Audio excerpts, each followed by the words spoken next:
Civilization or Barbarism, an Authentic Anthropology by Dr. Cheikh Anta.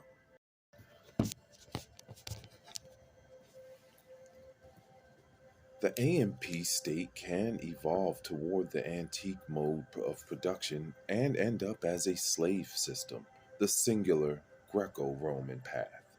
But the most frequent evolution leads to feudalism, with the transformation of collective and communal property into individual private property by the aristocracy. This happened in China, Vietnam, Japan, India, and Tibet, where class societies developed. However, the feudality that developed from the AMP would be specific in more than one way and would delay the development of commercial production and the appearance of capitalism.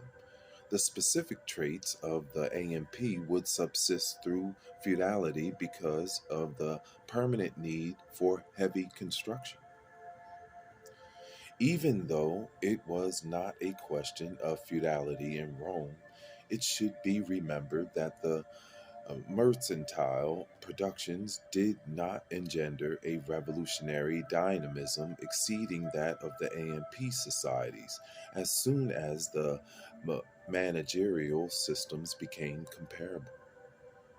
Also, the major productive enterprises, in the sense meant by both Marx and Engels, did not exist in many AMP states, such as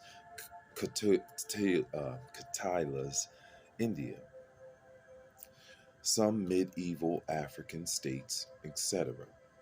On the other hand, certain public utility works are common to the AMP and the modern states, and are to a great extent even their theoretical raison d'etre.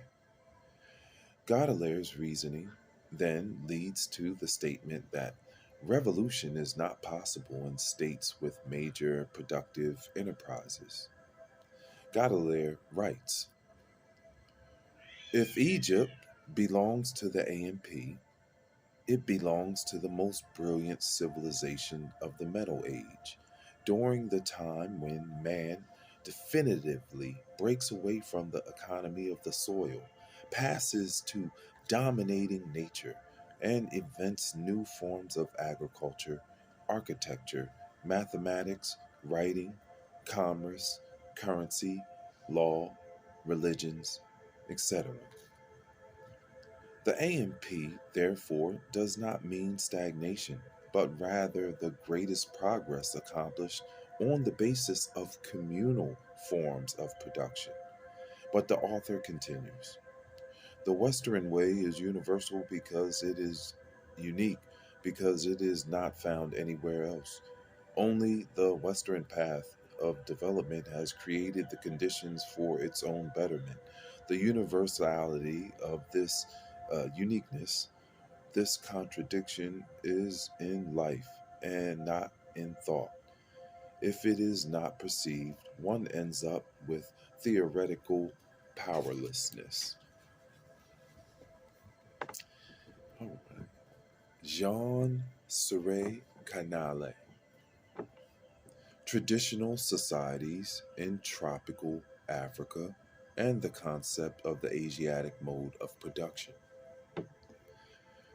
Jean Serre Canale, in a way, recalls the fact that the African institutions have a semi feudal structure, with the exception of the mode of production, a point of view that we supported in our work L'Afrique Noire Précoloniale. Serre Canale holds that the state is not the cause of the exploitation, but its consequence, element of the superstructure. The state could not fit into the definition of a mode of production. In the Asiatic state, a ruling class, freed from immediate productive work, appears and merges with the state machinery.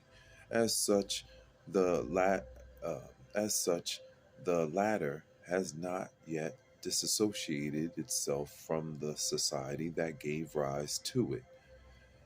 Merged with the ruling class, the machinery still belongs to the grass roots. We'll stop there.